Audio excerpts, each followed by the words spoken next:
इस बार आप देखिए कि जो पृष्ठभूमि है उसमें हिंदू कंसोलिडेशन किसी भी कारण से बढ़ा हो, उसमें हिंदी भाषी और बांग्ला भाषी, ये जो फॉल्ट लाइन पिछली बार काम किया ममता बनर्जी और टीएमसी के पक्ष में, इस बार वो फॉल्ट लाइन नहीं है।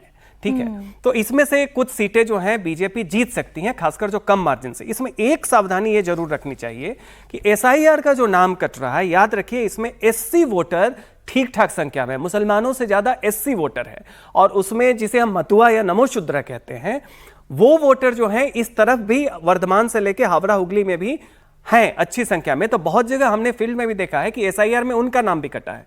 तो इसमें जो टीएमसी की चिंता का मूल कारण होगा वो ये होगा कि इस बार son of the soil theory कि बांग्ला भाषी बनाम हिंदी भाषी पिछली बार जो चला वो इस बार काफी वीक है नैरेटिव, आउटसाइडर इनसाइडर नैरेटिव नहीं है। उससे हावड़ा उत्तर जैसी सीटें, बाली जैसी सीटें निकल सकती हैं बीजेपी की। और मुस्लिम फैक्टर यहां पे डिसाइसिव नहीं है, लेकिन वो कहीं भी हमने देखा है इस बार कंसोलिडेटेड है। तो 3M जो आपने बताया उसमें मतुआ मतलब केवल मतुआ नहीं, तमाम दलित और मुस्लिम, इस पे बहस नहीं है। ये कहां जा रहे हैं, बहस सारा का सारा आपका होगा महिला वोटर। 3M महिला वोटर। अमिताभ जी, महिला वोटर, और महिला वोटर अपनी सुरक्षा देखकर जाएगा, विकास देखकर जाएगा, उनके अकाउंट में आ रहा ममता बनर्जी का पैसा देखकर जाएगा, या वो वादा, वो विश्वास जो प्रधानमंत्री नरेंद्र मोदी ने किया उसके साथ? देखिए, पिछली बार 50% महिलाओं ने टीएमसी को वोट किया था, 36% ने बीजेपी को। तो मतलब 14% की लीड थी, यानी 7% वोट शेयर सिर्फ महिलाओं की वजह से। टीएमसी को जो लीड है 10% की, 70% महिलाओं की वजह से आती है।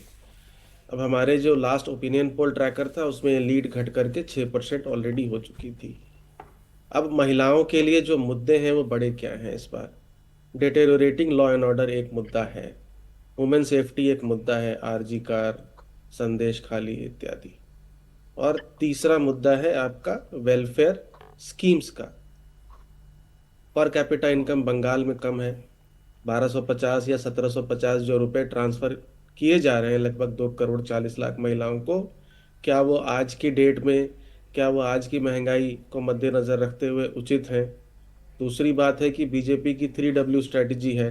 पहली है कि वो वुमेन सेफ्टी के ऊपर बात कर रहे हैं कि कैसे महिलाएं जो हैं वो एक महिला चीफ मिनिस्टर के राज में ही असुरक्षित हैं, और क्राइम्स अगेंस्ट वुमेन जो है वो कैसे राज्य में बढ़ रहा है।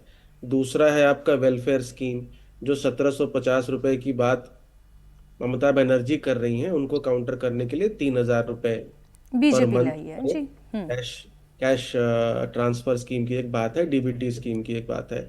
और तीसरा है कि कहीं ना कहीं एक वुमेन रिजर्वेशन बिल का भी एक जो दांव है वो बीजेपी खेल रही है कि भाई एक महिला मुख्यमंत्री ने ही महिलाओं के एम्पावरमेंट के लिए जो इतना बड़ा बिल था उसको पास होने से रोक दिया। ये रूरल एरियाज में हो सकता है कि ना चले, लेकिन फेज 2 जो है, जहां पर शिक्षित महिलाएं हैं, ये अर्बन मिडिल क्लास का गढ़ है, भद्रलोक का गढ़ है, हो सकता है इसका थोड़ा बहुत रेजोनेंस जो है वो हमको देखने को मिलेगा। तो ये 3W की बात है कि ये 3W जो है वो एम फैक्टर जो है वो महिला फैक्टर, उसको कितना साधने में कामयाब रहते हैं। बिना उसके जो है ये चुनाव जीतना जो है वो इतना आसान नहीं रहने वाला है। हमने देखा है महिलाएं जिसको वोट कर रही हैं पिछले काफी कुछ चुनावों से, वही पार्टी जो है वो जीत करके आ रही है। सुमीर जी, लेकिन जब हम इन तमाम फैक्टर्स की बात करते हैं तो आम पब्लिक के बीच में ये विश्वास पैदा करना भी बहुत ज़रूरी होता है कि हाँ, भारतीय जनता पार्टी भी चुनाव जीत सकती है, और भय मुक्त चुनाव में, भय मुक्त वातावरण में ये चुनाव कराया जा सकता है।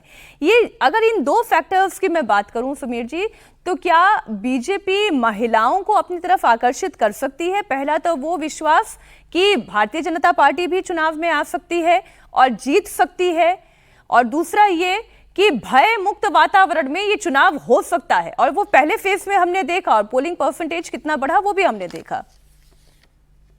निश्चित रूप से मीनाक्षी, अगर आप 2021 का चुनाव देखेंगे तो भारतीय जनता पार्टी 3 से लेकर 77 सीटों पर चली गई। तो ये भारतीय जनता पार्टी के लिए बंगाल का भरोसा बताता है, और जिस तरीके से भारतीय जनता पार्टी ने वहां लगातार संगठन के स्तर पर काम किया है, बिहार में जिस तरीके से उन्होंने अपना मुख्यमंत्री बनाया, उड़ीसा के अंदर जिस तरीके से भारतीय जनता पार्टी जीती है, दिल्ली में केजरीवाल को हराकर भारतीय जनता पार्टी ने सरकार बनाई है, और बंगाल के लोगों को लग रहा है कि लंबे समय कांग्रेस को दिया, 33 साल हमने लेफ्ट को दिया, 15 साल ममता बनर्जी को दिया, और ममता बनर्जी के 15 साल के अंदर ममता बनर्जी के पास कहने के लिए कुछ नहीं है। पूरे चुनाव में ममता बनर्जी ने कहीं अपने 15 साल का राजकाल का जिक्र नहीं किया। कभी ममता बनर्जी ने कहा कि 15 साल मैंने बंगाल की जनता को ये दिया है, भारतीय जनता पार्टी इसका जवाब दे। पूरे समय ममता बनर्जी किसी तरीके से चुनाव में अपने आप को स्ट्रगल करती हुई देखी गई है हम लोगों को।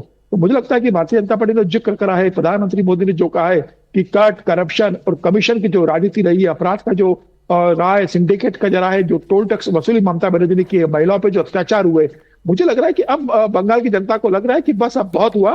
15 साल हमने ममता बनर्जी को दिया, अब भारतीय जनता पार्टी को देना चाहिए। और प्रधानमंत्री मोदी का जो खुद का 12 साल का केंद्र के अंदर काम रहा है, तमाम भारतीय जनता पार्टी के राज्यों में जिस तरीके से काम हो रहा है, जिस तरीके से मैनिफेस्टो में 3,000 रुपए महिलाओं को भारतीय जनता पार्टी दे रही है, 33% नौकरी में महिलाओं को बंगाल में आरक्षण देने की बात कर रही है, स्नातक बेटियों को 50,000 रुपए देने की बात कर रही है, और तमाम वादे जो भारतीय जनता पार्टी ने मुझे लगता है मैनिफेस्टो में किए, उसका भी असर देखने को मिलेगा। और यही मुझे लगता है कि ममता बनर्जी हार का सबसे बड़ा कारण होगा, क्योंकि जनता कह रही है कि भाई बहुत हुआ, 15 साल से हम भुगत रहे हैं, 5 साल तो भारतीय जनता पार्टी को देंगे। और प्रधानमंत्री जो कह रहे हैं कि मेरी गारंटी है आपके लिए लॉ एंड ऑर्डर को लेकर बाकी चीजों को,